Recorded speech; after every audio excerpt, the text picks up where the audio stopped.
ಹೆಜ್ಜೆ ಇಟ್ಟುಕೊಂತ ಹೋಗೋದು ಯೋಗ್ಯ. ಅಮೇರಿಕಾ, ರಷ್ಯಾ, ಚೈನಾ ನಮಗೆ ಅನುಕೂಲ ಯಾರಿದ್ದಾರೆ ಅವ್ರು ದೋಸ್ತಿ ಇಟ್ಕೊಂಡು ಹೋಗುವಂಥದ್ದು. ಇರಾನ್ ಅಂತ ನಿಶ್ಚಿತವಾಗಿ ನಮಗೆ ಸಮೀಪದ್ದು. ಹೋರ್ಮುಜ್ ಮೂಲಕ ನಮಗೀಗ ಇವತ್ತು ಗ್ಯಾಸು ಕಳಿಸ್ತಾ ಇದ್ದಾರೆ, ಮತ್ತೊಂದು ಕಳಿಸ್ತಾ ಇದ್ದಾರೆ. ಇವೆಲ್ಲ ನೋಡಿದಾಗ ಭಾರತ ಯಾಕೆ ಇನ್ನೊಮ್ಮೆ ಮರುಚಿಂತನೆ ಮಾಡಬಾರ್ದು? ಹಳೆಯ ನೆಹರು ಬಿಟ್ಟಂತಹ ಅಲಿಪ್ತ ನಾನ್ ಅಲೈನ್ಮೆಂಟ್ ಮೂವ್ಮೆಂಟ್ ಯಾಕೆ ಬೆಳೆಸ್ಕೋಬಾರ್ದು? ಅವ್ರು ನಮಗಾಗಿ ನಮ್ಮ ದೇಶಕ್ಕೆ ಮಾಡಿದಂಥವ್ರಲ್ಲ. ಕೇವಲ ನೆಹರು ಮಾಡಿದಾರೆ ಅಂತೇಳಿ ವಿರೋಧ ಮಾಡೋದ್ರಾಗ ಏನೂ ಅರ್ಥ ಇಲ್ಲ. ಒಳ್ಳೆಯದ ಸ್ವೀಕಾರ ಮಾಡೋದು, ತಪ್ಪಿದ್ರೆ ಬಿಡ್ರಿ. ವಂಶ ಪಾರಂಪರ್ಯ ಬ್ಯಾನ್ ಅಂತಿಲ್ಲ, ಭಾಳ ಸಂತೋಷಿಸ್ಬಿಟ್ಟು ಬಂದ್ ಮಾಡಿಸ್ಬಿಟ್ರಿ ಎಲ್ಲ ಕಡೆ.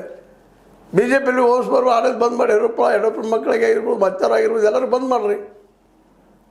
ಆದರೆ ಮೋದಿಯವ್ರಿಗೆ ಮಕ್ಕಳೆಲ್ಲ ಪಾಪ ಅವ್ರದ ಒಪ್ಕೊಳ್ಳೋಣ, ಅದು ಇನ್ನುಳಿದವ್ರು ಅದಾರಲ್ಲ ಅಲ್ಲೂ ಅದು ಸಂತತಿ ಆಳ್ವಿಕೆ ಇಲ್ಲ ಬಿ ಜೆ ಪಿಯಲ್ಲಿ.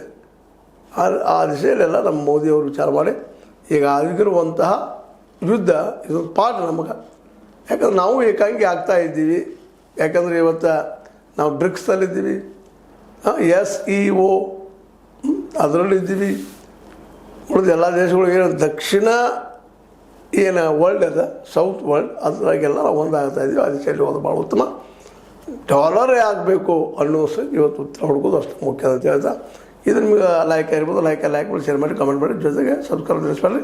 H16 ನ್ಯೂಸ್ ಅರ್ಥ ಸೀತಾರಾಮ ಸತ್ಯದ ಕೈಗಳಿಗೆ ವಂದನೆಗಳು.